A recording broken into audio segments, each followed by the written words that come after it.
Hello friends, welcome back to our channel SG Gupta. मैं CA Shilpa Goyal आज आपके साथ डिस्कस करने वाली हूँ ई इनवॉइसिंग के बारे में जीएसटी में। दोस्तों, आजकल हम बहुत सुन रहे हैं ई इनवॉइसिंग, आपके इनवॉइसिंग की पैटर्न चेंज होने वाली है, जीएसटी में आया नया बदलाव। अब आपको इनवॉइस एक नई तरीके से रेज करना होगा, आपको आपका सिस्टम अपडेट करना होगा।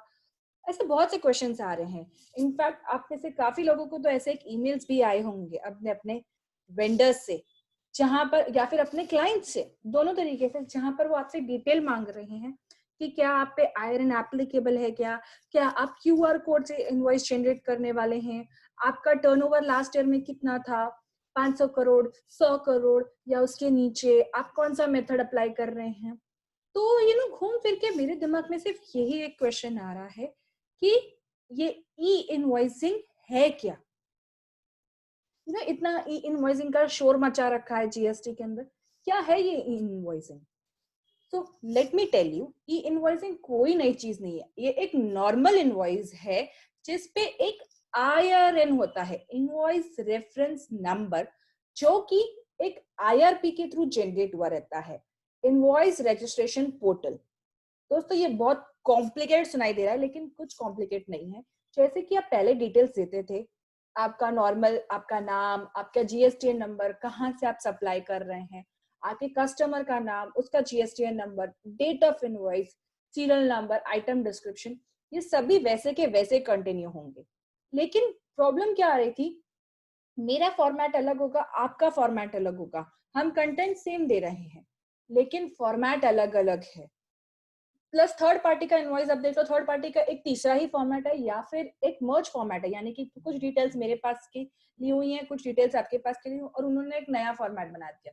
इस तरह से सभी लोग अपना अलग अलग फॉर्मेट बना रहे थे, जिस वजह से जब डेटा जीएसटी पोर्टल पे चढ़ता है तो आपको एक प्रोसेस करना पड़ता है डेटा एक्सट्रैक्ट करने का आपके यहाँ से और जीएसटी पोर्टल पे चढ़ाने का। सेम वे जब आप ई वे बिल जनरेट करते हो तो आपको डेटा एक्सट्रैक्ट करके ई वे बिल में लेना पड़ता था। क्यों? क्योंकि कंप्यूटर आइडेंटिफाई नहीं कर पा रहा था आपके डिफरेंट डिफरेंट फॉर्मेट्स, उसके लिए डिफिकल्ट हो रहा था। उसमें जो कंप्यूटर की एनालॉजी एक दी जाती है, जहां पर उनको बोला जाता है कि आपको नाम लेना है, इनवॉइस नंबर लेना है। अब अगर मेरा invoice number left hand side पे और आप invoice number right hand side पे लिखते हो तो ये कंप्यूटर के लिए बहुत डिफिकल्ट होता है। प्लस शायद मैं इनवॉइस नंबर एंड डेट साथ में लिखती हूँ और आप सिर्फ इनवॉइस नंबर लिखते हो, तो ये भी कंप्यूटर के लिए लेना बहुत डिफिकल्ट है, क्योंकि उसे आइडेंटिफाई या उसमें इतना स्कीमा नहीं डाला है कि इनवॉइस नंबर एंड डेट को भी सिर्फ इनवॉइस में कंसिडर किया जाए। To avoid all this confusion, government ने ई इनवॉइसिंग सिस्टम निकाला है एंड कहा है कि जिनका भी प्रीवियस ईयर में टर्नओवर पैन लेवल पे 100 करोड़ के ऊपर है, उनको ये ई इनवॉइसिंग फॉलो करना पड़ेगा एंड उनको डेटा फीड करना पड़ेगा आईआरपी पोर्टल पे और वहां से उनका इनवॉइस बनेगा। चलिए इसलिए में भी ज्यादा समझते हैं। तो कैसा होगा, बेसिकली एक बिजनेसमैन होगा, वो अपना डेटा फीड इन करेगा आईआरएन पोर्टल के ऊपर, सॉरी आईआरपी पे। सो जो भी रिक्विजिट इंफॉर्मेशन है, जैसे कि अपना नाम, अपना रजिस्ट्रेशन नंबर, जहां से वो बेसिकली इनवॉइस रेज कर रहा है, अगर जैसे बहुत सारे ब्रांचेस है तो कौन से ब्रांच से वो रेज कर रहा है, उसका जीएसटी नंबर, कस्टमर का नाम, कस्टमर का जीएसटी नंबर, क्या सर्विस दे रहे हैं, उसका एसएससी कोड क्या है, क्या अमाउंट है, उस पर जीएसटी क्या लग रहा है, ये सब डिटेल्स वो आईआरपी पे देगा। आईआरपी इन टर्न ये इंफॉर्मेशन जीएसटीएन पोर्टल को देगा। जीएसटीएन पोर्टल इस इंफॉर्मेशन से NX1 और NX2, ये जो हमारी न्यू जीएसटी रिटर्न्स हैं जो आने वाली हैं फ्यूचर में, उनमें ये डिटेल्स डाल देगा, क्योंकि उसे बेसिकली अब वेंडर का डिटेल भी मिल चुका है और कस्टमर का डिटेल भी। तो वेंडर का डिटेल वो NX1 में डाल देगा और कस्टमर के लिए वो डिटेल NX2 में डाल देगा।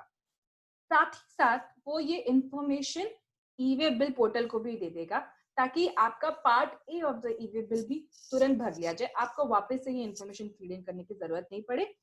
और कस्टमर को भी दे देगा, अगर आपने कस्टमर को अपना ईमेल आईडी दिया है तो, या कस्टमर का ईमेल आईडी इसमें भरा है तो, ताकि कस्टमर अपना ANX2 से क्रॉस चेक कर सकता है कि हाँ, वो जो इनवॉइस उसके पास आया है आईआरएन के साथ, वो ही सेम पोर्टल पे अपलोड हुआ है कि नहीं, और वहीं से डेटा कैप्चर करके अपने सिस्टम में डाल देगा। उससे वापस से वो इनवॉइस पंच करने की जरूरत नहीं होगी। इन द मीनवाइल जैसे जब ये डेटा दे रहा है, वो एक आईआरएन जनरेट करके भी बिजनेसमैन को वापस दे देगा, ताकि वो अपने इनवॉइस पे उसे लगाकर अपने कस्टमर को दे सके। अब आप बोलोगे यार शिल्पा ये क्या कॉम्प्लेक्स तरीका कर दिया है, तो सर मैं बता दूं कोई कॉम्प्लेक्स तरीका नहीं है, ये आप ही का काम कम करने के लिए किया गया। पहले क्या होता था, आप एक इनवॉइस रेज करते थे, अपने कस्टमर को भेजते थे, कस्टमर उस डेटा को उसमें से उठाता था, अपने सिस्टम में पंच इन करता था। तो बेसिकली टाइम गया आपका इनवॉइस बनाने में, सेकंड कस्टमर का उसका डेटा एक्सट्रैक्ट करके पंच करने के लिए, क्योंकि दोनों के सिस्टम अलग अलग है। आपने जो इनवॉइस का डेटा फीड किया है वो जरूरी नहीं सिर्फ स्कैन करके उनके सिस्टम में कैप्चर कर ले। फिर में जब आप अपना जीएसटी रिटर्न भरते हो तो आपको टाइम लगता है उस डेटा को एक्सट्रैक्ट करके जीएसटीएन पोर्टल को देने के लिए, कि फॉर्मेट जो आपका है और जीएसटीएन पोर्टल का है वो दोनों अलग अलग है। तो क्योंकि चेंज ऑफ फॉर्मेट हो रहा है, डेटा एक्सट्रैक्शन और फीडिंग में टाइम जाता है। सेम में जब आप ई-वे बिल भरते हो तो आपको वापस से वो सारी डिटेल भरनी पड़ती है। तो क्या होता है, एक इनवॉइस जो आपने बनाया है उसे 3 अलग अलग जगह पर आपको वापस से पंचिंग कर करके उसे फीड करना पड़ता है, ताकि आपका काम हो सके आगे। आईएनएन की मदद से, क्योंकि एक स्टैंडर्ड टूल हो जाएगा जो आपका इनवॉइस रहेगा, आपका इनवॉइस एक बार जब बनेगा तभी आपके कस्टमर के पास ANX2 में चला जाएगा और वो वहीं से डिटेल उठाकर आपके अपने सिस्टम में डाल सकता है। सेकंड, जीएसटीएन पोर्टल पे भी चला जाएगा ताकि आपका ANX1 बन जाए, और थर्ड आपका ई-वे बिल पे भी चला जाएगा ताकि ई-वे बिल के भी जो पार्ट ए है डिटेल्स वो भी भर जाए। आपको सिर्फ आपका ट्रांसपोर्टर का डिटेल बना के ई-वे बिल सबमिट करना है और ई-वे बिल नंबर जनरेट करना है। मैं इसके बारे में थोड़ा कुछ और भी बताती हूँ ई-वे बिल के बारे में। ये सिर्फ उन्हीं जीएसटीएन टैक्स पेयर को एप्लीकेबल है जिनका टर्नओवर 100 करोड़ से ऊपर है। तो अगर आप 100 करोड़ के नीचे हो तो आपके लिए एप्लीकेबल नहीं है। हाँ, लेकिन आपको एप्लीकेबल है कि नहीं है ये अपने वेंडर्स को बताना होगा या कस्टमर्स को बताना होगा जिनका टर्नओवर 100 करोड़ के ऊपर है। जैसे कि मैंने अपने फर्स्ट स्लाइड में दिखाया था कि आपको मेल्स आ सकते हैं आपके वेंडर्स या कस्टमर्स से, तो आपको उनको रिवर्ट करना पड़ेगा। ये इनिशियली वॉलंटरीली एप्लीकेबल हुआ था फेज्ड मैनर में, ताकि लोगों को टाइम मिल सके अपने सिस्टम को अपडेट करने के लिए एंड उसे इम्प्लीमेंट करने के लिए, ट्रायल वर्जन पे उसे रन करने के लिए। क्योंकि आज बहुत सी कंपनीज, अगर मैं कह रही हूँ कि आपका टर्नओवर 100 करोड़ के ऊपर है तो आप कोई भी सिस्टम, नॉर्मल सिस्टम नहीं यूज करते होंगे, आपके अपने खुद के अकाउंटिंग सिस्टम्स होते होंगे जहां पर आपको चेंजेस करने पड़ेंगे ताकि जो इन्फॉर्मेशन आप फीडिंग कर रहे हो वो ऑटोमेटिकली आईआरपी पे जाए एंड आईआरपी से आईआरएन जनरेट होके आपके इनवॉइस के ऊपर आ जाए। तो बेसिकली गवर्नमेंट ने उसे फेस्ड मैनर में एप्लीकेबल कहा था, जिसमें उन्होंने कहा था आप वॉलंटरीली अगर आपका टर्नओवर 500 करोड़ के ऊपर है पिछले साल का तो आप वॉलंटरीली 1 जनवरी से इसका ट्रायल वर्जन पे जा सकते हैं।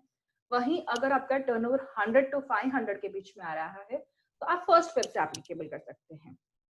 गवर्नमेंट ने इनिशियली कहा था कि 1 अप्रैल 2020 से मैंडेटरी रहेगा कि आपको, अगर आपका टर्नओवर 100 करोड़ के ऊपर है तो आपको कंपल्सरीली ई इनवॉइसिंग सिस्टम में जाना पड़ेगा। पर जैसे कि आप सभी को पता है कि 1 अप्रैल 2020 पे हमारे देश की बहुत बुरी हालत थी कोविड-19 की वजह से, सभी लोग अपने घर में बंद थे, तो इसका एप्लीकेबिलिटी को पोस्टपोन करना पड़ा एंड अब वो 1 अक्टूबर 2020 कर दिया गया है।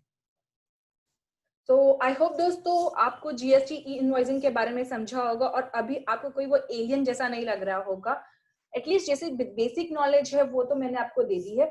अगर फिर भी इस टॉपिक से रिलेटेड कोई भी क्वेरी हो तो प्लीज आप हमारे कमेंट सेक्शन में नीचे लिख सकते हैं।